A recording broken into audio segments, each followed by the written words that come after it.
بسم الله الرحمن الرحيم.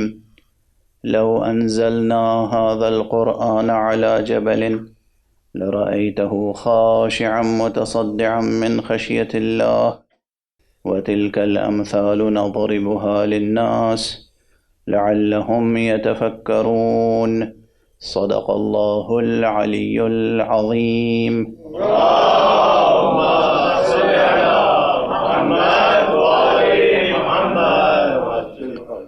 ایام محرم یا ایام حسینیہ کی ان مجلسوں میں آپ حضرات کے اذہان عالیہ میں محفوظ ہوگا کہ ہمارا عنوان گفتگو ہے قرآن اور حسین.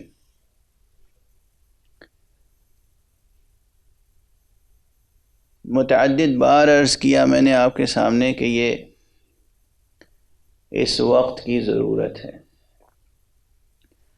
مگر ابھی مجھے خیال آتا ہے کہ یہ تو قیامت تک گزرنے والی ہر ساعت میں تقریر کرنے والا یہ کہہ سکتا ہے کہ یہ اس وقت کی ضرورت ہے. یہی تو قرآن کا اعجاز ہے. یہ خود قرآن مجید کا ایک اعجاز ہے. قرآن، اور صرف قرآن نہیں، یہ قرآن کا بھی اعجاز ہے، یہ حسین کا بھی اعجاز ہے. قیامت تک اور جب ہم قیامت تک کہتے ہیں تو یہ انتہائی غایت کے لیے نہیں کہتے ہیں کہ گویا قیامت کی ساعت جیسے ہی شروع ہوگی یہ بیان باطل ہو جائے گا. یہ تک کا استعمال اسی طرح کئی معنویتیں رکھتا ہے اردو میں جیسے حتیٰ کا استعمال عربی میں. یعنی یہ تو اب ابدی حقیقت ہے. قیامت تک، قیامت میں، قیامت کے بعد قرآن اور حسین دو زندہ حقیقتیں ہیں، اور دونوں لا زوال حقیقتیں ہیں، دونوں جاودانی حقیقتیں ہیں. یہ صرف زمانی اور دہری حقیقتیں نہیں ہیں، سرمدی حقیقتیں ہیں. یہ دونوں وہ حقیقتیں ہیں جو اس انسان کو بھی، انسان فانی کو، انسان آنی و فانی و زمانی کو، انسان خاطی و انسان خاکی کو، انسان نوری اور انسان معصوم بنانے والی حقیقتیں ہیں.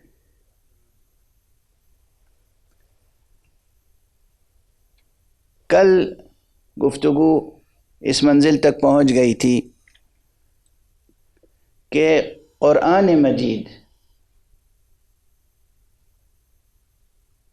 ایسا معجزہ ہے جو غیر خدا پیش نہیں کر سکتا.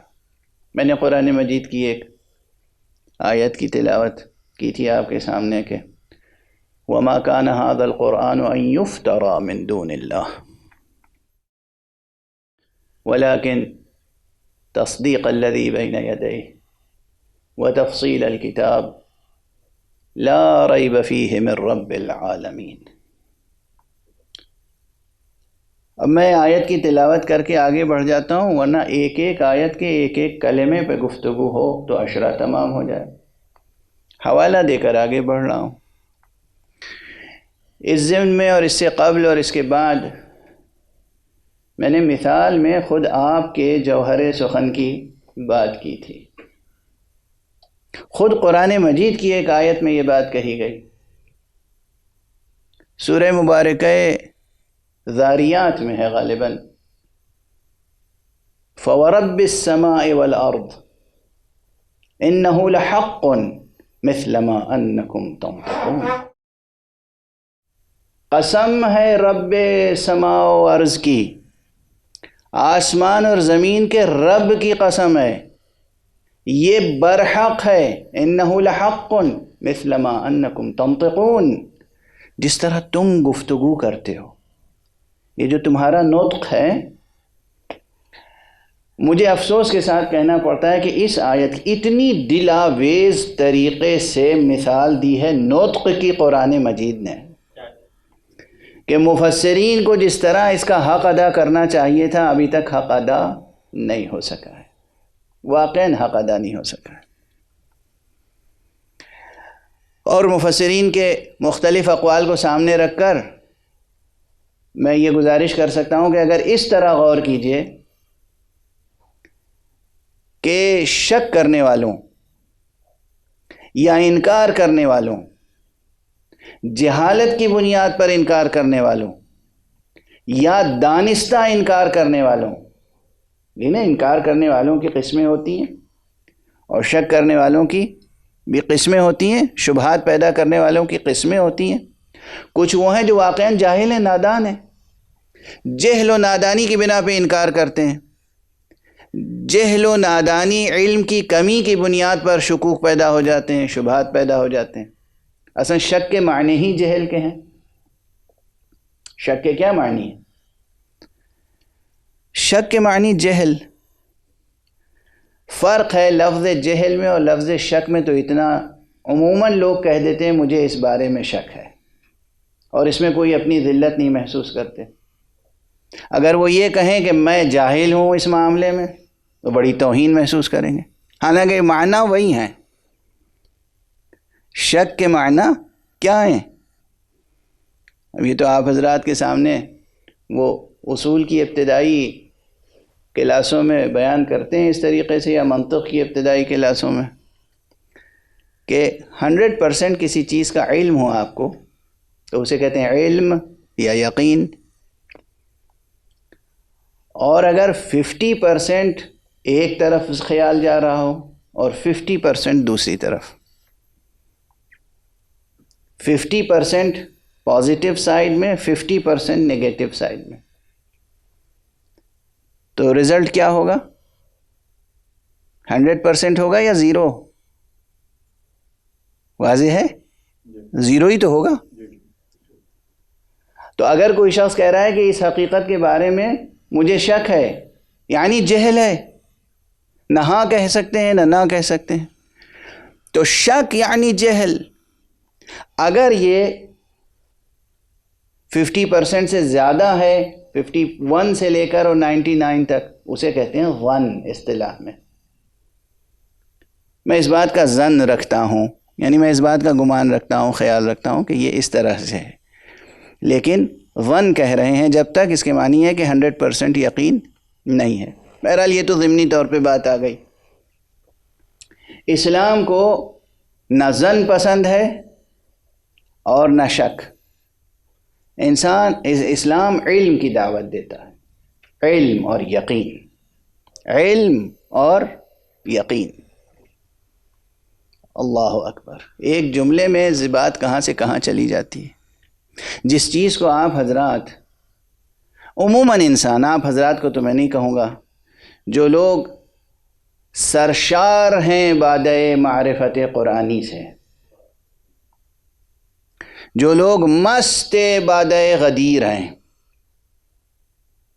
جو لوگ ولایت، نبوت اور توحید کی شرابوں سے سیراب ہیں، ان لوگوں کے لیے یہ بات درست نہیں ہے۔ عام طور پر انسان جس چیز کو سب سے زیادہ ناپسند کرتا ہے اور وہ ہے موت، حق سبحانہ و تعالیٰ نے اس موت کو بھی انسان کے لیے آخری وقت میں سبب علم بنا کر اس کو یقین کا نام دیا ہے۔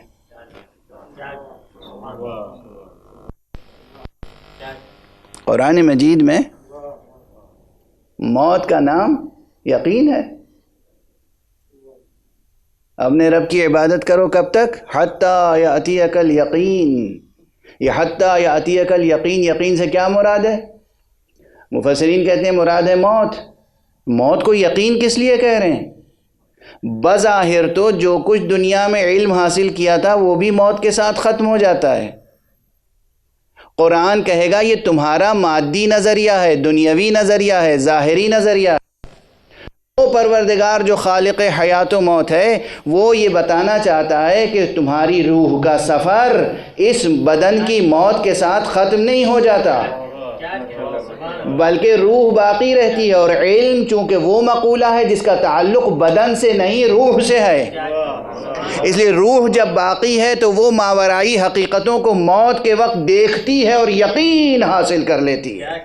وہ تمام مسائل جن سے آپ ناواقف تھے، نامرئی تھے، نامشہود تھے، جو چیزیں آپ کو نظر نہیں آ رہی تھیں ان ظاہری آنکھوں سے، جو آوازیں آپ کو سنائی نہیں دے رہی تھیں ان کانوں سے ظاہری، جن چیزوں کو آپ باور نہیں کر پا رہے تھے، جو چیزیں آپ کے شعور اور ادراک تک نہیں پہنچ رہی تھیں یا آپ کا شعور اور ادراک ان چیزوں تک نہیں پہنچ رہا تھا، ادھر مادے کا پردہ ہٹا، ادھر روح بے حجاب ہوئی، ادھر وہ حقیقتیں اس کے سامنے تجلی بار ہوتی ہیں، اور روح پھر شک اور ظن کے دائرے سے نکل کر یقین کی منزل پہ آ جاتی ہے۔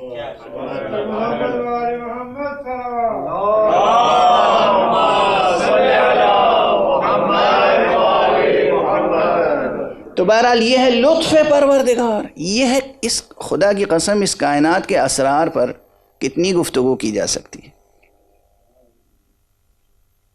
قیامت تک آنے والی آدم علیہ السلام کی تمام نسلیں، تمام جینیس، تمام ذہین افراد ختم ہو جائیں گے، مگر اسرار خداوندی ختم ہونے والے نہیں، اسرار الہی۔ بہرحال تو یہ تو نظام الہی ہے کہ وہ جہل کو پسند نہیں کرتا آپ کے لیے، نادانی، جہل، شک، شبہ۔ قرآن مجید اور قرآن مجید جب کہہ رہا ہوں اس وقت تو یہ ایک علامت ہے تمام کلمات الہیہ کی، اور جب حسین کہہ رہا ہوں تو حسین بھی ایک علامت ہے، حسین ایک فرد نہیں ہے، ایک علامت ہے محمد سے محمد تک آنے والے تمام نظام ہدایت کی۔ ایک صلوات پڑھ دیجئے محمد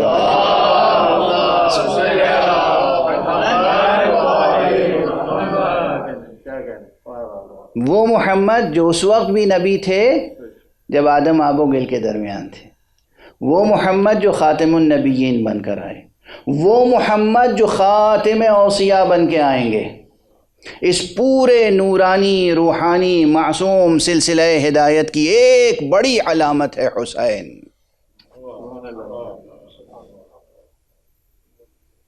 اور جس طرح حق سبحانہ و تعالیٰ کے صفات میں سے ایک صفت یہ ہے کہ وہ صادق ہے، اور صادق کہتے ہیں اسے جس کے قول اور فعل میں تضاد نہ ہو، تناقض نہ ہو، ٹکراؤ نہ ہو، مکمل وحدت ہو۔ اسی طرح قرآن قول حق ہے اور حسین فعل حق ہے، یہ پورا سلسلہ ہدایت فعل ہے، اور وہ پورا قرآن اور کلمات الہیہ کا سلسلہ یہ قول ہے۔ اس قول اور فعل میں بھی وہی وحدت ہے جو ایک صادق کے قول و فعل میں وحدت ہونی چاہیے، جو ایک صادق کے قول و عمل میں وحدت ہونی چاہیے، وہی وحدت ہے حسین اور قرآن میں۔ ایک صلوات پڑھ دیجئے محمد۔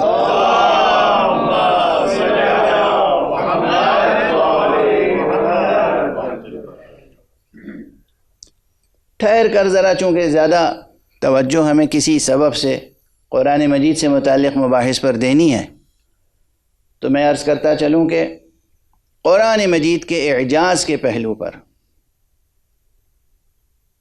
خود قرآن مجید میں جو آیتیں پیش کی گئیں اس میں مثلاً سورہ مبارکہ بقرہ میں بھی یہ آیت موجود ہے کہ وَإِن كُنتُمْ فِي رَيْبٍ مِّمَّا نَزَّلْنَا عَلَىٰ عَبْدِنَا فَأْتُوا بِسُورَةٍ مِّن مِثْلِهِ وَادْعُوا شُهَدَاءَكُم مِّن دُونِ اللَّهِ إِن كُنتُمْ صَادِقِينَ۔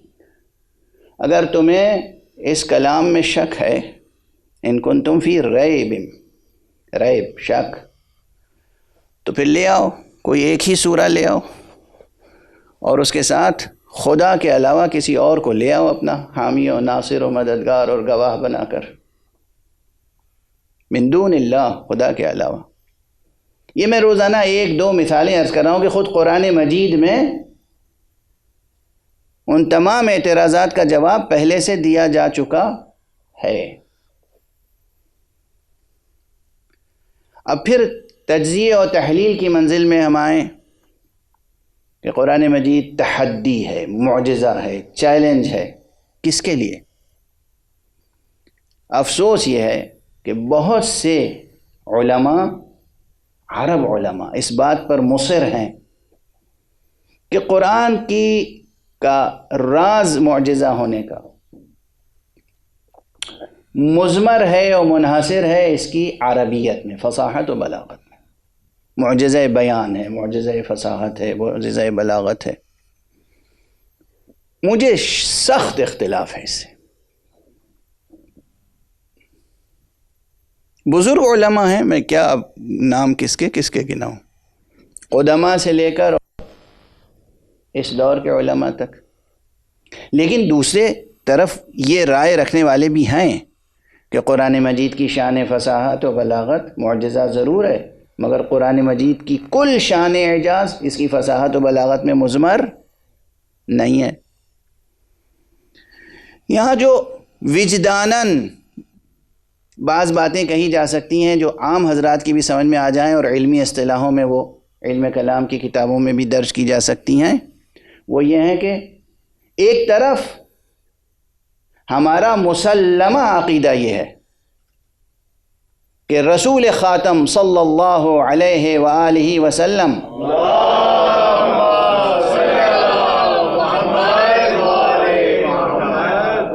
تمام عالمین کے لیے معلم ہیں، معلم انسانیت ہیں، تمام عالمین کے لیے پیغمبر ہیں، خاتم النبیین ہیں، قیامت تک آنے والے تمام انسانوں کے لیے۔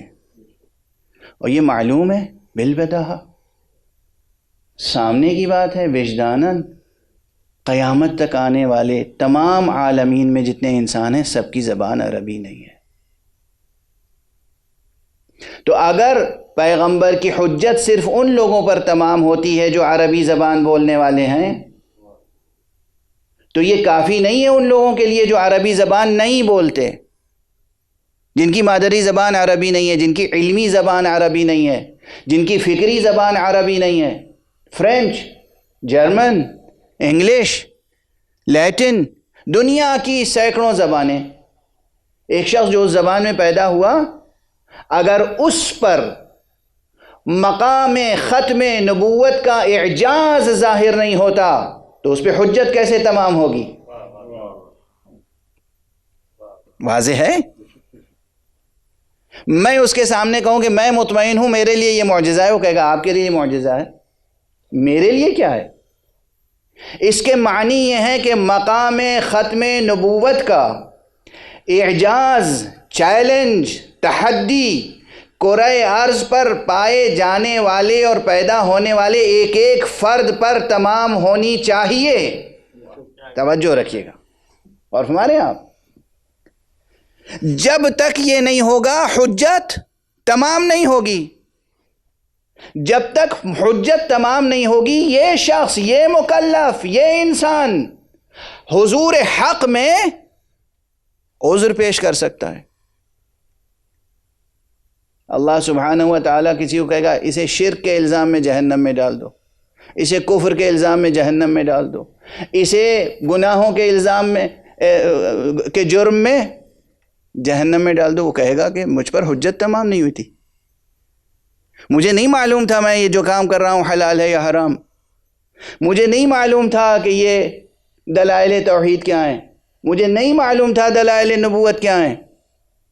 دنیا کا کوئی قانون نادان کو سزا دینے کے لیے راضی نہیں ہوتا، تو وہ رحمان و رحیم، وہ رؤوف و کریم کیسے کسی جاہل اور نادان کو سزا دے سکتا ہے؟ اس کے معنی یہ ہیں کہ مقام ختم نبوت، بار بار یہ اصطلاح یاد رکھیے گا، مقام ختم نبوت کا اعجاز، اس کی حجت، اس کی تحدی، اس کا چیلنج پورے کرۂ ارض پر پیدا ہونے والے، اور یہ تو ہم کرۂ ارض کی بات کر رہے ہیں چونکہ ہم کرۂ ارض پر ہیں۔ اگر بحث کو اور وسیع کر دیا جائے اور یہ فرض کیا جائے کہ کسی اور سیارے پر بھی آبادی ہوگی، اور مصطفیٰ صلی اللہ علیہ وآلہ وسلم خاتم النبیین ہیں،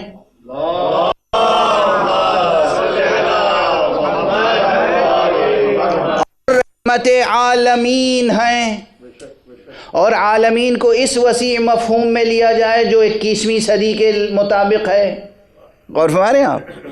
تو اس کے معنی ہے کہ حجت مقام ختم نبوت کس کس پر قائم ہونی چاہیے، جبکہ سب کی زبان عربی نہیں ہے۔ اس کے معنی یہی ہیں کہ بات یہ نہیں ہے کہ شان اعجاز قرآن عربی زبان کی شان فصاحت و بلاغت تک محدود ہو۔ عربی زبان کے لیے عربی فصاحت و بلاغت کا معجزہ بھی ہے قرآن، لیکن ہمیشہ ہمیشہ عقل انسانی کے لیے، عقل انسانی کے جتنے عقلی مسائل پیدا ہوں گے، جتنے روحانی مسائل پیدا ہوں گے، ہمیشہ ہر وقت قرآن مجید حرف آخر لیے ہوئے موجود ہوگا۔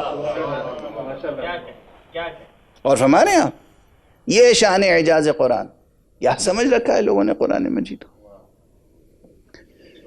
کیا سمجھ رکھا ہے قرآن مجید کو؟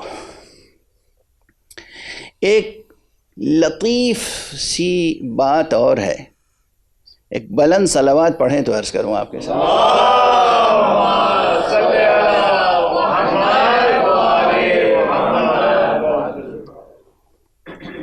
یہ بات آپ حضرات کے ذہنوں میں ہوگی، میں بارہا عرض کرتا رہا ہوں اور غالباً گزشتہ چند شبوں میں بھی عرض کر چکا ہوں کہ معجزے دو قسم کے ہوتے ہیں، ایک قولی معجزہ، ایک فعلی معجزہ۔ عوام الناس فعلی معجزے کو بڑا معجزہ سمجھتے ہیں، توجہ رکھیے گا، اور قولی معجزے کو اصلا معجزہ ہی نہیں سمجھتے، یا فعلی معجزے کے سامنے مان بھی لیں تو وہ سمجھ نہیں پاتے کہ یہ کیسا معجزہ ہے۔ فعلی معجزہ کیا؟ فعلی معجزہ یعنی یہ کہ چاند کی طرف اشارہ کر دیا، چاند دو ٹکڑے ہو گیا۔ کوئی مانتا ہو یا نہ مانتا ہو، میں بہرحال اس معجزے کو مانتا ہوں۔ قرآن مجید میں موجود ہے سورہ قمر، اقتربت الساعۃ وانشق القمر۔ دوسرے انداز سے لوگ اس کی تفسیر کرتے ہیں، میں سمجھتا ہوں یہ تفسیر بالکل درست ہے، شق القمر سے متعلق ہے یہ۔ اور حضور علیہ الصلاۃ والسلام کے اشارے پر درخت کا اپنی جگہ سے چل کر حضور کے سامنے آنا، اور پھر اشارہ کر دیا تو وہ اپنی جگہ واپس چلا گیا۔ یا مثلا حیوانات کی فریاد سننا، حیوانات کو کی مدد کرنا، سنگریزوں کا دست مصطفیٰ صلی اللہ علیہ وآلہ وسلم پر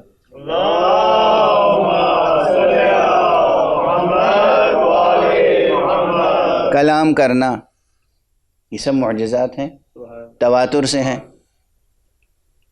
پورا لشکر کا لشکر پیاسا ہے، راستے میں پانی ختم ہو گیا، اور آپ کی انگلیوں کے درمیان سے، انگشتان مبارک سے اتنا پانی نکلا کہ پورا لشکر سیراب ہو گیا۔ یہ معجزات تواتر کے ساتھ موجود ہیں تاریخ میں۔ یہ سب ہے فعلی معجزات۔ اس طرح کے اور بہت سے، مردے کو زندہ کر دینا بہت بڑا معجزہ ہے، لیکن فعلی معجزہ ہے۔ فعلی معجزے جتنے بھی ہوں انہیں چھوٹا معجزہ سمجھتا ہے خود پروردگار۔ علم کلام میں یہ ثابت ہے کہ چھوٹے معجزے ہیں، یہ معمولی چھوٹے معجزے، یعنی یہ تو معصومین کے لیے معمولی باتیں ہیں۔ چھوٹے معجزہ کا بات سمجھے آپ کہ یہ معصومین کے لیے معمولی باتیں ہیں۔ قرآن سب سے بڑا معجزہ ہے۔ عجیب، قرآن سب سے بڑا معجزہ ہے۔ راز کیا ہے اس میں؟ رمز کیا ہے؟ راز اور رمز یہ ہے، فعل جو اس زمان و مکان کے حصار میں وجود میں آتا ہے، یہ فعل ظرف فعل آنات ہیں زمانی، اور زمان ظرف زمان یہ مسلسل ایک آن فنا ہوتا ہے تب دوسرا آن آتا ہے، ایک ثانیہ فنا ہوتا ہے تو دوسرا ثانیہ آتا ہے، ایک منٹ فنا ہوا تو دوسرا منٹ آیا، ایک گھنٹہ گزر گیا تب دوسرا گھنٹہ آیا. ٹھیک ہے نا؟ یہ بات سمجھ میں آ رہی ہے؟ ہماری ایک سانس چلی گئی تب دوسری سانس آئی، ہماری زندگی کا ایک دن ختم ہو گیا تب دوسرا دن آیا. یہ زمانہ جو ہے یہ مسلسل منقرض ہو رہا ہے، ختم ہو رہا ہے. واضح ہے؟ جو چیز ظرف زمان میں ہوگی وہ اتنی ہی دیر رہے گی جتنی دیر وہ فعل انجام پائے گا.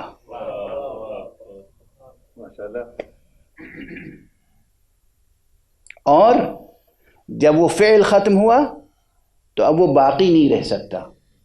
ہے باقی جس ظرف میں ہے، جس نے رکھا ہے، وہ الگ ایک بحث ہے. کوئی فعل نابود نہیں ہو رہا ہے، لیکن ہمارے لیے وہ کہیں اور محفوظ ہے، کہیں اور محفوظ ہے. دیکھیں یہ جو یہ تناقض نہیں ہے، یہ کانٹرڈکشن نہیں ہے. جتنے افعال ہیں وہ کسی اور طرح سے، کسی اور عالم میں، کسی اور ظرف میں محفوظ رکھے گئے ہیں. ہمارے افعال اور افعال کے آثار سب محفوظ ہیں، مگر ظاہری طور پر یہ ممکن نہیں تھا کہ چاند دو ٹکڑے کر کے اسی حالت پہ چھوڑ دیا جاتا. یہ ممکن نہیں تھا کہ انگلیوں سے پانی جاری ہوا ہے تو پھر وہ ہمیشہ جاری رہے. یہ ممکن نہیں تھا، حکمت کے تقاضوں کے مطابق نہیں تھا. لیکن قول جو نازل ہوا حق سبحانہ و تعالی کا قول، یہ ہمیشہ کے لیے محفوظ رکھا گیا اور اس کو بڑا معجزہ قرار دیا گیا. اب یہاں پر جو لطیف سا ایک جملہ کہہ کے آگے بڑھ جاؤں گا، باقی بحث کسی اور موقع پر، چونکہ بہت سی بحثوں سے گزرنا ہے. جتنے فعلی معجزات ہیں اور اس کائنات میں جو کچھ ہے مرئی اور نامرئی، یہ سب پروردگار عالم کے حرف کن کے نتیجے میں وجود میں آ رہا ہے. جو کچھ ہو رہا ہے حرف کن کے نتیجے میں، قول کن کے نتیجے میں. یعنی جتنے فعلی معجزات ہیں ان کے پیچھے بھی قول حق ہے. غور فرما رہے ہیں آپ؟ چاند دو ٹکڑے ہوا، اس دو ٹکڑے ہوتے ہوئے چاند دیکھا، یہ ایک فعل دیکھا، ایک معجزہ دیکھا دنیا نے. اس معجزے کے پیچھے کیا تھا؟ قول حق. چاہے وہ براہ راست حق سبحانہ و تعالی سے متعلق ہو یا حق سبحانہ و تعالی کی طرف سے صاحب عہدہ، صاحب منصب، کسی شخصیت کے توسط سے، اللہ کے اذن سے وہ قول کار فرما ہوا ہو. اور فرما رہے ہیں آپ؟ تو تمام افعال ازل سے ابد تک جو کچھ ہو رہے ہیں اس کے پیچھے ہے قول حق. تمام انبیاء کو اللہ سبحانہ و تعالی نے فعلی معجزات دے کر بھیجے.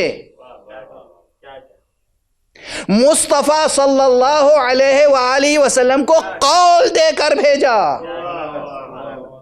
اور جب تک یہ قول موجود ہے، جو لوگ اس قول کے ساتھ وابستہ ہیں وہ ایسے نہ جانے کتنے اور معجزات ظاہر کر سکتے ہیں.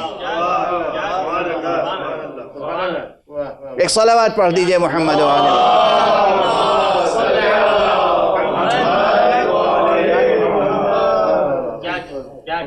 ہاں بس یہ ہے کہ ہر حافظ معجزہ نہیں دکھا سکتا، ہر مفسر معجزہ نہیں دکھا سکتا، ہر مولوی معجزہ نہیں دکھا سکتا. اور مولوی تو عاجزی دکھا سکتا ہے، معجزہ تھوڑی دکھا سکتا ہے. عاجزی دکھا سکتا ہے. بہرحال کیوں نہیں دکھا سکتا؟ کیوں نہیں دکھا سکتا؟ اس کا سبب ظاہر ہے، معجزہ، صاحب معجزہ کے ہاتھ میں معجزہ رہتا ہے۔ بہت پہلے میں نے شاید 20-25 سال پہلے یہ مثال دی تھی، عصائے موسیٰ معجزہ تھا نا، لیکن یہ معجزہ کب تک تھا؟ جب تک دست موسیٰ میں رہے۔ اگر دست موسیٰ سے بڑھ کر فرعون اسے اپنے ہاتھ میں لے لے تو کیا دست فرعون میں بھی اس کی شان اعجاز باقی رہے گی؟ فرعون کے ہاتھ میں جا کر عصائے موسیٰ، وہی عصائے موسیٰ فرعون کے ہاتھ میں معجزہ نہیں رہے گا، لیکن جب تک موسیٰ کے ہاتھ میں رہے گا معجزہ رہے گا۔ اسی طرح قرآن جب تک دست محمد پر رہے گا معجزہ رہے گا۔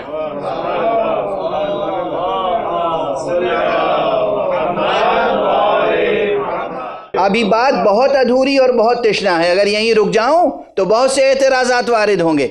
جب تک دست معجز نما پر رہے گا معجزہ رہے گا۔ اب اگر آج بھی مسلمان یہ یقین رکھتا ہے کہ یہ معجزہ ہے تو اسے ماننا پڑے گا کوئی محمد بھی موجود ہے جس کی بنا پر یہ معجزہ ہے۔ اس کے معنی ہے جب تک قرآن رہے گا کوئی قائم رہے گا، جب تک کوئی قائم رہے گا قرآن معجزہ رہے گا۔ صلوات پڑھ دیں محمد و آل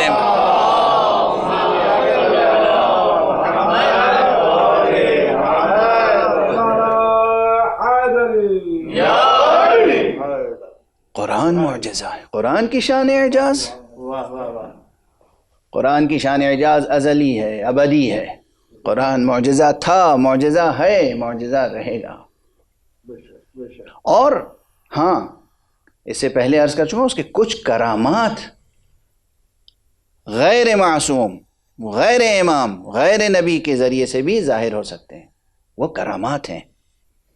مرتضی علم الہدا بسم اللہ الرحمن الرحیم لکھ کر کسی کو دے دیں، یہ جو آثار ظاہر ہوتے ہیں یہ معجزہ تھوڑی ہے، یہ کرامات ہیں۔ کوئی باتقوا انسان،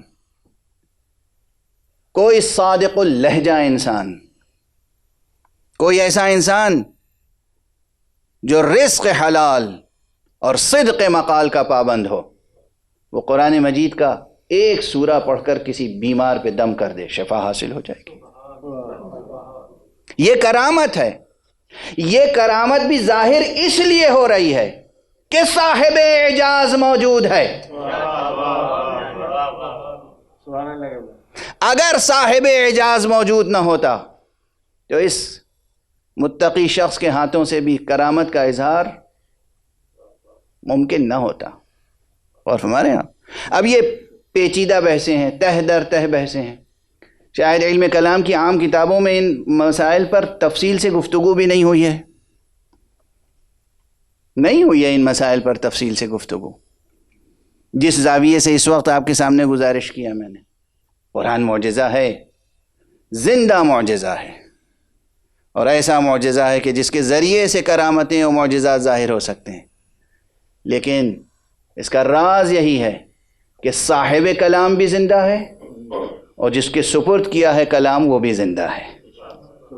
اللہ بھی حی و قیوم ہے اور یہ کلام بھی حی و قیوم ہے، اور جس کے سپرد کیا گیا ہے اس کا وجود مبارک بھی حیات اور قیومیت کی صفتوں سے، اس کی عنایت سے متصف ہے۔ صلوات پڑھ دیجئے محمد و آلہ۔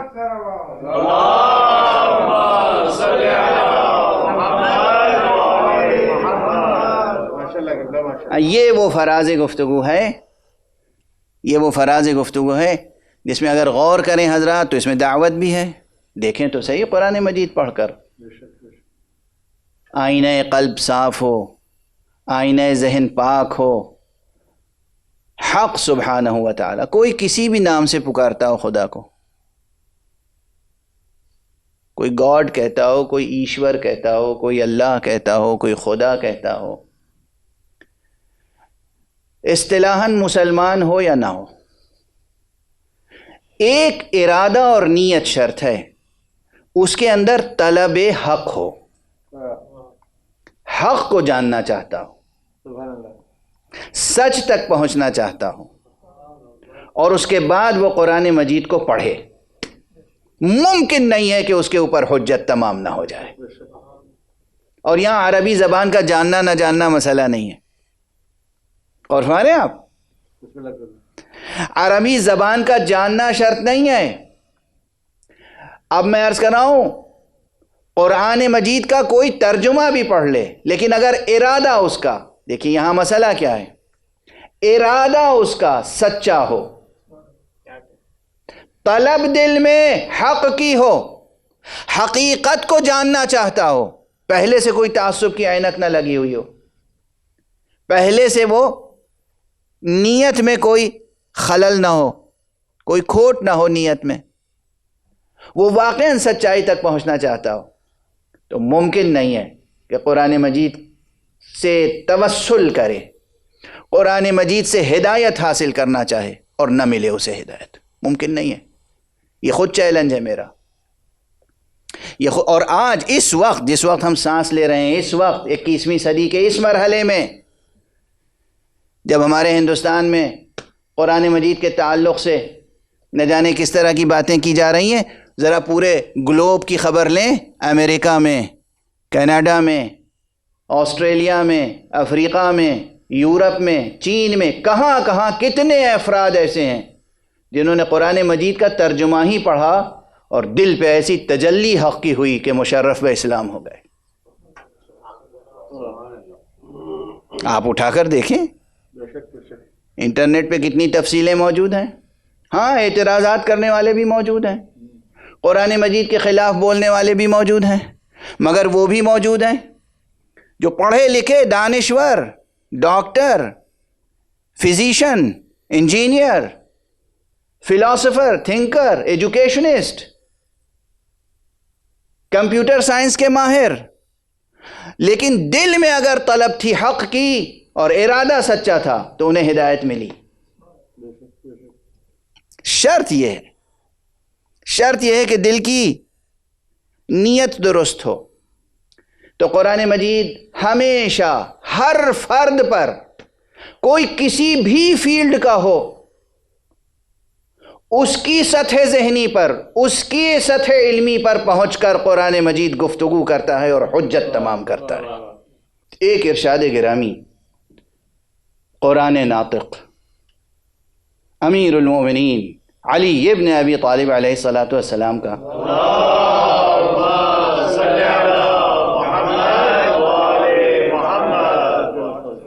آپ کے کئی خطبے نہج البلاغہ میں موجود ہیں، اور نہج البلاغہ کے علاوہ دوسری کتابوں میں موجود ہیں، اور رسول اللہ صلی اللہ علیہ وآلہ وسلم کے ارشادات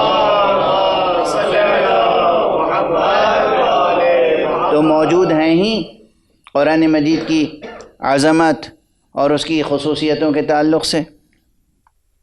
لیکن 2 فقرے امیر المومنین علیہ الصلوۃ والسلام کے، یا 3 فقرے عرض کروں گا صرف ایک طویل خطبے سے. فرماتے ہیں کہ لا تفنا عجائبہ ولا تنقضی غرائبہ ولا تکشف الظلمات الا بہ. اس کے عجائبات کبھی فنا ہونے والے نہیں ہیں. کس کے؟ قرآن مجید کے عجائبات. فصاحت نہیں کہی، بلاغت نہیں کہی. اس کے عجائبات فنا ہونے والے نہیں ہیں. اور اس کے غرائب کا ترجمہ میں معجزات کرتا ہوں اگر آپ کی اجازت ہو. اس کے معجزات، اس کے غرائب کبھی ختم ہونے والے نہیں ہیں. ولا تکشف الظلمات الا بہ، اور ظلمتیں چھٹیں گی نہیں مگر قرآن مجید کے وسیلے سے. یہ خود کلام تحدی ہے، چیلنج ہے. تو اگر امیر المومنین علیہ الصلوۃ والسلام فرما رہے ہیں کہ اس کے عجائبات و غرائبات ختم ہونے والے نہیں ہیں، اس کے معنی یہ ہیں کہ ہر نئی نسل نئے علم لے کر آئے گی، اور ہر نئے علم کی روشنی میں جب بھی قرآن مجید کو پڑھا جائے گا تو وہ سب سے بلند سطح علمی پہ نظر آئے گا. ہر نئی نسل. ایک چھوٹی سی مثال عرض کر دوں. پہلے تو بس یہ تھا کہ آیتیں اور جملے اور حرف گنتے تھے قرآن مجید کے. قرآن مجید میں کتنی آیتیں ہیں، قرآن مجید میں الفاظ کتنے ہیں، قرآن مجید میں الف کتنی بار آیا، قرآن مجید میں بے کتنی بار آیا، تے کتنی بار آیا، تمام 28 حرف کی فہرست موجود ہے۔ قرآن مجید میں زیر کتنی بار آیا، زبر کتنی بار آیا، پیش کتنی، یہ سب موجود ہے، انٹرنیٹ پہ جائیے مل جائے گا آپ کو، اور نہایت دقت کے ساتھ۔ اور یہ کمپیوٹر وغیرہ کی ایجاد سے پہلے کی بات ہے، لیکن کمپیوٹرز کی ایجاد اور اس کی ترقی کے بعد جیسے جیسے انسان کا ذہن ڈیجیٹل ہوتا چلا گیا، اب یہ بحث چھڑی الاعجاز العددی فی القرآن الکریم۔ یہ عنوان وہ تھا جو اس سے پہلے ذہن میں آ ہی نہیں سکتا تھا۔ جب یہ علوم سامنے آئے تب یہ عنوان سامنے آیا، نیومیریکل میریکلز، اعجاز عددی، اور اس پر کتنے لوگوں نے کام کیا۔ اب ضخیم کتابیں آ چکی ہیں کہ قرآن مجید میں عددی اعجاز کی شان کیسی پائی جاتی ہے۔ اس کے معنی یہ ہے کہ جب بھی کوئی نیا علم وجود میں آئے گا، اس علم کی روشنی میں جب بھی قرآن مجید کو پڑھا جائے گا تو قرآن مجید نئی روشنی بکھیرتا ہوا نظر آئے گا، نئی ہدایت کی راہیں روشن ہوں گی۔ ایک صلوات پڑھ دیجئے محمد وآلہ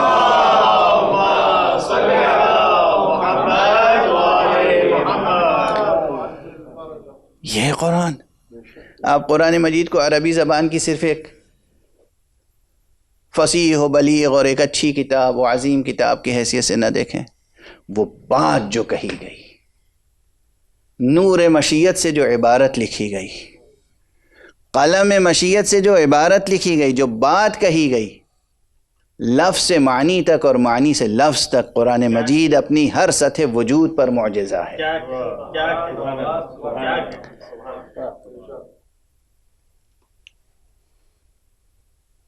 میں ایک بزرگ عالم دین کے محضر میں تھا اور انہوں نے مجھے یہ روایت سنائی۔ اب آپ کو بھی میں یہ روایت سنا دوں اور پھر گفتگو کو آگے بڑھاؤں۔ ایک صلوات پڑھ دیجئے محمد۔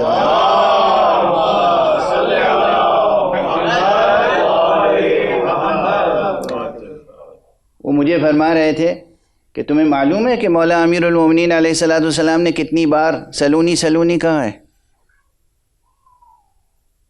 اور یقیناً میں اس وقت احاطہ نہیں رکھتا تھا اس حدیث کی تمام طرق و سلاسل و روایت پر۔ فرمایا 14 مرتبہ اپنی زندگی میں کہا ہے، 14 مختلف موقعوں پر، 7 مرتبہ مدینے میں کہا ہے اور 7 مرتبہ مدینے کے باہر، کبھی بصرے میں کہا، کبھی کوفے میں کہا۔ اور ہمارے یہاں اور ہر مرتبہ سلونی کہنے کے بعد لوگوں نے سوالات کیے اور حضرت نے جواب دیے ہیں۔ اگر یہ سب جمع کر لیا جاتا تو قیامت تک کوئی علمی مسئلہ باقی نہ رہ جاتا، لیکن افسوس یہ ہے کہ وہ سب جوابات جمع نہیں کیے گئے اور جو کچھ لکھے گئے وہ بھی بکھرے ہوئے ہیں ابھی تک، یکجا آپ کو کسی ایک کتاب میں آسانی سے نہیں ملیں گے۔ ہو سکتا ہے اب چونکہ بہت سی کتابیں ڈیجیٹلائز ہو گئی ہیں اور انٹرنیٹ پہ آ گئی ہیں تو آسان ہے تلاش کرنا اور کتاب تیار کرنا، تو بہت سے لوگ تیار کر سکتے ہیں۔ ان تمام روایتوں میں انہوں نے فرمایا کہ ایک روایت میری نظر سے یہ گزری ہے کہ ایک مرتبہ امیر المومنین علیہ السلام مصحف لے کر ممبر پہ تشریف فرما ہوئے، مصحف ہاتھ میں لے کر، لکھا ہوا قرآن، اور کہا پوچھو مجھ سے، پوچھو، تم میں سے کسی کو کوئی سوال کرنا ہے پوچھو۔ ایک شخص نے اٹھ کے کہا، ایک سوال کیا، آپ نے مصحف کھولا اور کہا کہ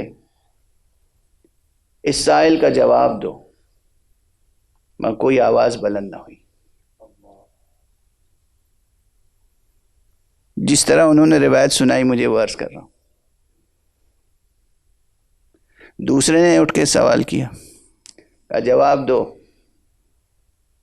کوئی آواز نہیں آئی، کوئی جواب نہیں آیا۔ تیسرا اٹھا، کہا یا علی یہ کیا کر رہے ہیں آپ؟ ظاہر منافقین بھی تھے مجمع میں موجود، یہ کیا کر رہے ہیں آپ نے کہا سوال کرو، اور جب سائل سوال کر رہا ہے تو آپ اس کتاب کو کھول کے کہہ رہے ہیں جواب دو، آپ جواب کیوں نہیں دیتے؟ کہا بس یہی تو سمجھانا چاہ رہا تھا۔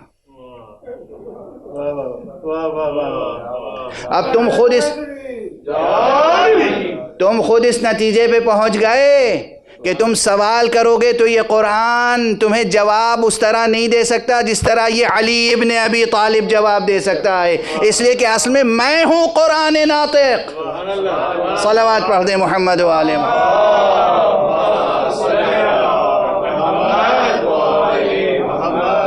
اور اس وقت جو بھی موجود تھا وہ بہرحال امام کی حجت کا قائل ہوا، اور امام نے جتنے لوگوں نے سوالات کیے تھے ان کے جوابات عنایت فرمائے۔ اکثر یہ بحث ہوتی ہے قرآن صامت قرآن ناطق، قرآن صامت قرآن ناطق، یہ بحث خود بہت تہدار ہے، اور مختلف زاویوں سے یہ گفتگو مختلف نتائج تک پہنچاتی ہے، ورنہ خود معصومین علیہم الصلاۃ والسلام کے ارشاد کی روشنی میں خود یہ قرآن جسے ہم صامت کہتے ہیں، اور ابھی جو میں نے روایت اس بزرگ عالم کے حوالے سے نقل کی، اور میں نے خود اس کی سند وغیرہ کی تحقیق نہیں کی ہے، اس کی روشنی میں یہ قرآن قرآن صامت ہے، اور بظاہر قرآن صامت ہے یعنی خاموش۔ اسی قرآن کو خود معصوم نے ایک مقام پہ قرآن ناطق کہا ہے، اسی قرآن کو، یہ جو ہمارے اور آپ کے پاس ہے، اسے قرآن ناطق کہا ہے۔ اب کس مفہوم میں کہا ہے؟ وہاں کس معنویت؟ قرآن صامت بھی معصوم کی زبان پہ آیا، قرآن ناطق بھی معصوم کی زبان پر آیا، اور نہ صرف یہ کہ قرآن ناطق سے تعبیر کیا، بلکہ حکم دیا استنطقوا بالقرآن، قرآن سے استنطاق کا حکم دیا، قرآن سے گفتگو کرو، قرآن سے باتیں کرو، قرآن سے جواب حاصل کرو۔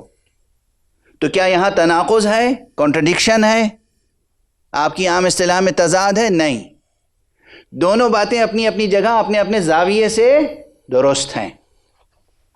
یہ قرآن قرآن ناطق بھی ہے، اور یہ قرآن قرآن صامت بھی ہے، اور اگر عطرت مصطفیٰ ساتھ ہو تو یہ قرآن کافی بھی ہے۔ جملہ محفوظ رکھیے گا، یہ اگر بہت بڑا ہے، اگر عطرت مصطفیٰ ساتھ ہو تو یہ قرآن کافی بھی ہے۔ یہ میں کیوں کہہ رہا ہوں اگر ساتھ ہو؟ میں کون ہوتا ہوں شرط لگانے والا؟ ارے خود مصطفیٰ صلی اللہ علیہ وآلہ وسلم اعلان کر گئے، اور خود امیر المومنین علیہ الصلاۃ والسلام اعلان کر گئے کہ قرآن ہمارے ساتھ ہے اور ہم قرآن کے ساتھ ہیں، اور ہم ایک دوسرے سے جدا نہیں ہو سکتے۔ تو جب جدا نہیں ہو سکتے تو انہیں جدا کر کے کسی ایک حصے کو اپنانے والا ایسا ہی ہے جیسے وہ مکمل قرآن سے دور ہو گیا ہو۔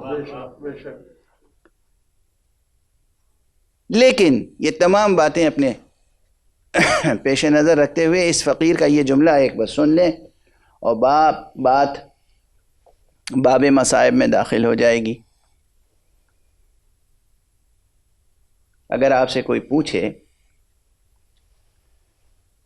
کہ اس قرآن کو آپ قرآن صامت کہتے ہیں اور محمد اور آل محمد کو قرآن ناطق کہتے ہیں، کیا سبب ہے؟ تو آپ کہیے گا اگر تاریخی واقعات تمہارے سامنے ہوں تو تم یہ سوال ہم سے نہیں کر سکتے۔ تم نے تاریخ میں سنا ہوگا کہ معاویہ نام کا بھی کوئی حکمراں گزرا ہے۔ معاویہ نے امیر المومنین حضرت علی ابن ابی طالب خلیفہ رسول کے مقابلے میں جنگ کی، اور جب جنگ ہارنے لگا تو اس نے نیزے پہ قرآن بلند کیا، لیکن قرآن کچھ نہیں بولا، خاموش رہا، قرآن خاموش رہا، اور نتیجہ کیا ہوا کہ مسلمان ٹکڑوں میں بٹ گئے۔ لیکن اسی معاویہ کے بعد اس کا بیٹا یزید تخت نشین ہوا، اور اس نے عطرت مصطفیٰ میں سے ایک شخص کا سر کاٹ کر نو کے نیزہ پہ بلند کیا، اور تاریخ گواہ ہے کہ وہ سر خاموش نہیں رہا۔ وہ کہیں قرآن مجید کی آیتوں کی تلاوت کرتا تھا اور کہیں قرآن مجید کی آیتوں کی تفسیر کرتا تھا، اور نو کے نیزہ پہ بلند تھا۔ اس قرآن کا خاموش رہنا، اس قرآن کا بول کر گواہی دینا، قرآن کی تلاوت کرنا بتاتا ہے وہ قرآن قرآن صامت ہے، یہ قرآن قرآن ناطق ہے۔ بس عزیزان گرامی، آپ حضرات ملتفت ہو گئے ہیں. آج چھٹی مجلس ہے اور آج جو ترتیب ہم نے قائم کر رکھی ہے، عزاداروں نے قائم کر رکھی ہے، وہ خصوصی طور پر آج آقا حسین کو بی بی جناب زینب کے بچوں کا پرسہ دیتے ہیں. اجرکم علی اللہ. کیا المناک شہادتیں ہیں، کیا المناک شہادتیں ہیں. کیسی کیسی مائیں تھیں کربلا میں، کیسے کیسے بچے تھے کربلا میں، حسن میں، جمال میں، علم میں، ادب میں، عرفان میں. کس کمال کے بچے تھے جناب بی بی زینب کے بچے. اگر کربلا میں حضرت علی اکبر شبیہ پیغمبر تھے تو بس یہ سمجھ لیجئے کہ جناب زینب کے بچے شبیہ جعفر اور شبیہ حمزہ تھے. سید الشہداء حمزہ کی ایک شبیہ ہے، ایک جعفر طیار کی شبیہ ہے، اس لیے کہ دونوں بچے کس کے ہیں؟ عبداللہ ابن جعفر طیار کے. اور بی بی جناب زینب کی آغوش کے پالے ہیں، بی بی جناب زینب کے بچے ہیں دونوں. شب عاشور تمام رات بی بی زینب اپنے بچوں کی تربیت کرتی رہی. بار بار فرماتی تھی بیٹا کل اپنے ماموں کے سامنے مجھے شرمندہ نہ کرنا. اللہ اللہ اکبر. دنیا کی ہر ماں کی خواہش ہوتی ہے کہ اس کے بچے سلامت رہیں، مگر کربلا کی مائیں بچوں کی طرح مچل رہی تھیں کہ ان کے بچے حق پر قربان ہو جائیں.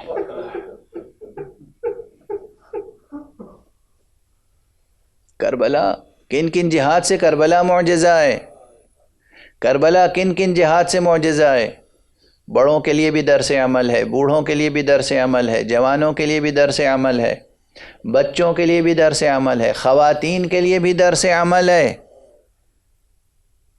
ایک مکمل عملی طور پر ایک مکمل قرآن ہے کربلا،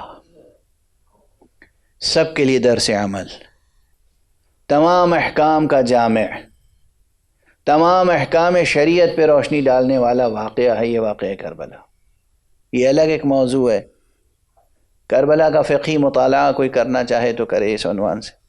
اس فقیر نے تقریباً 30-35-40 سال قبل مقالہ لکھا تھا تفصیلی، کربلا کا فقہی مطالعہ.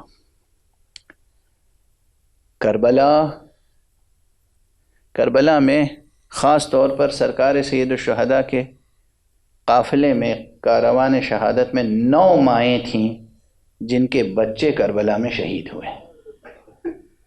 9 مائیں جن کے بچے کربلا میں شہید ہوئے. لیکن ان تمام بچوں میں، ان تمام ماؤں میں جناب زینب کا ایک خاص مرتبہ ہے، اس لیے کہ انہیں ہم ثانیہ زہرا کہتے ہیں. جناب زینب سلام اللہ علیہا کے متعلق بس میں اجازت دیجئے کہ مرحوم شاعر علامہ جمیل مظہری کے 2 مصرے دہرا دوں، پھر آپ کو اندازہ ہوگا بی بی زینب کا جذبہ کیا ہے اور بی بی زینب کی قربانی کی عظمت کیا ہے. علامہ جمیل مظہری نے کسی مرثیے میں بیت میں فرمایا ہے کہ قتل فرزند پا راضی با ارادہ تو نہ تھیں، قتل فرزند پا راضی با ارادہ تو نہ تھیں، ہاجرہ صبر میں زینب سے زیادہ تو نہ تھیں. جناب بی بی ہاجرہ نے جناب اسماعیل کی قربانی گوارا کی، مگر کس دل سے، کس جذبے سے، کس انداز سے تاریخ میں موجود ہے. جناب ابراہیم جب لے کر گئے ہیں تو ماں کو یہ بتا کے نہیں گئے تھے کہ ہم قربان کرنے کے لیے جا رہے ہیں. اور جب جناب اسماعیل آئے ہیں اور بیٹے کے گلے پر صرف ایک نشان ہلکا سا دیکھا ہے تو جناب ہاجرہ کیا کیا تڑپ کے روئی ہیں. لیکن یہاں یہ نہیں کہ زینب کو معلوم نہیں ہے، زینب کو معلوم ہے، زینب خود آمادہ کر رہی ہیں. حسین روک رہے ہیں، زینب آمادہ کر رہی ہیں. بار بار بچے صبح عاشور ہونے کے بعد آتے ہیں، ماموں جان مجھے بھی اجازت دیجئے، ماموں جان مجھے بھی اجازت دیجئے۔ فرماتے ہیں جاؤ بیٹا جاؤ، خیمے میں جاؤ، تم اپنی ماں کے لیے سہارا ہو۔ بار بار بچے آتے ہیں، کہتے ہیں مادر گرامی نے تو سجا کے بھیجا ہے، یہ میرے سر پہ عمامہ مادر گرامی نے باندھا ہے، یہ میری کمر میں تلوار مادر گرامی نے باندھی ہے، مجھے اجازت دے دیجئے ورنہ میری مادر گرامی دودھ بخشنے کے لیے آمادہ نہیں ہے۔ اصرار ہے ماں کا، جاؤ بچوں فرزند رسول پر قربان ہو جاؤ، اجرکم علی اللہ۔ اصل قدر و قیمت کس چیز کی ہے؟ فرزند رسول۔ کاش آج بھی جہاں تک آواز جا رہی ہو، جتنے مسلمان سن رہے ہیں اور غیر مسلم سن رہے ہیں، سب اس بات کو سمجھیں، حسین فرزند رسول، حسین حسین حجت حق، حسین فرزند رسول پر قربان ہو جاؤ۔ ایسا نہ ہو کہ تمہارے جیتے جی دشمن کا کوئی وار حسین تک پہنچ جائے، کوئی تیر حسین تک پہنچ جائے، کوئی پتھر حسین تک پہنچ جائے۔ اور تاریخیں گواہ ہیں کہ دونوں بچے ماں سے رخصت ہو کر اور امو سے، اپنے ماموں سے اجازت لے کر میدان میں آئے۔ زیادہ عمریں نہیں ہیں، عباس سے بہت چھوٹے ہیں، علی اکبر سے بھی چھوٹے ہیں، زیادہ عمریں نہیں ہیں، مگر دونوں نوجوان دونوں بچوں نے خوب جنگ کی۔ کہتے ہیں کئی دشمنوں کو ہلاک کیا، خوب جنگ کی، دونوں ساتھ ساتھ جنگ کر رہے تھے۔ بعض روایتوں میں کہ ایک کے بعد دوسرا گیا، بعض روایتوں میں جو ہمارے ہاں شعراء خطبہ عموماً بیان کرتے آئے ہیں، دونوں بچے جنگ کر رہے تھے۔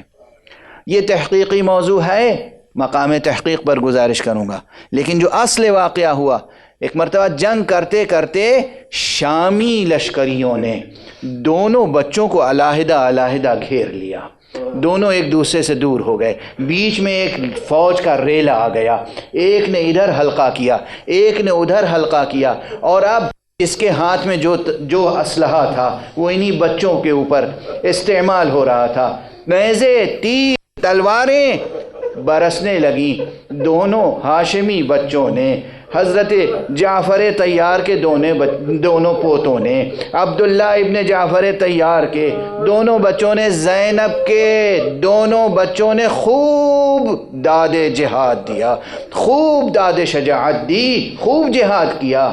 لیکن کب تک جہاد کرتے؟ یہ دنیا دار امتحان ہے، یہ دنیا دار ابتلا ہے، یہاں ہر وقت معجزوں سے کام نہیں لیتے ہیں اولیاء اللہ۔ ایک مرتبہ ایک بھائی زمین پر آیا، ادھر دوسرا بھائی زمین پر آیا، دونوں نے آواز دی ماموں جان ہمارا آخری سلام۔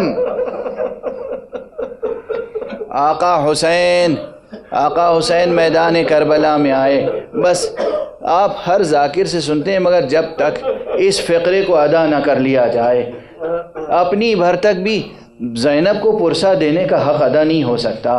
آقا حسین آئے اور انہوں نے دونوں بچوں کو عباس کے سہارے سے، اکبر کے سہارے سے اٹھایا، لے جا کر خیمہ گاہ میں انہیں زمین پر لٹا دیا۔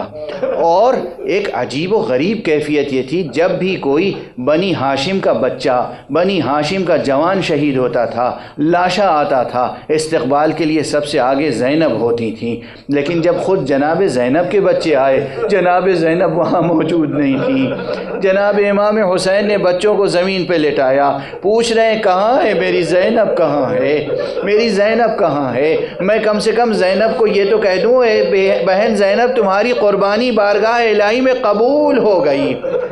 بتانے والوں نے بتایا آقا فرزند رسول، زینب تو وہ گوشے میں سجدہ شکر میں پڑی ہوئی ہیں، سجدہ کر رہی ہیں، پروردگار شکر ہے تیرا کہ تو نے مجھے مادر گرامی دختر رسول فاطمہ زہرا کے حضور میں مجھے سرخرو کر دیا۔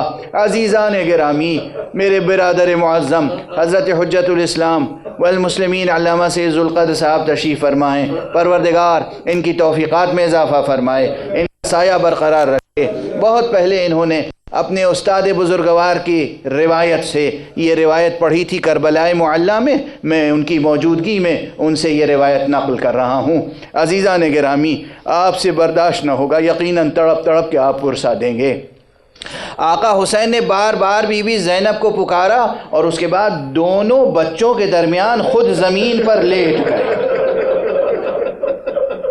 سر سے عمامہ اتارا، خود زمین پر لیٹ گئے، کبھی اس طرف کروٹ لے کر اس بچے کو سینے سے لگایا، کبھی اس طرف کروٹ لے کر اس بچے کو سینے سے لگایا، خوب پیار کیا، کبھی پیشانی پہ بوسہ دیتے تھے، کبھی رخسار پر، کبھی ہونٹوں پر، کبھی سینے پہ بوسہ دیتے تھے۔ زینب مبارک ہو، تمہاری قربانیاں قبول بارگاہ الہی ہو گئی۔ انا للہ وانا الیہ راجعون، رضا بقضائہ وتسلیما لامرہ۔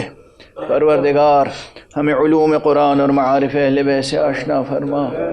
پروردگار معبود ہماری اس عبادت اعضاء کو قبول فرما۔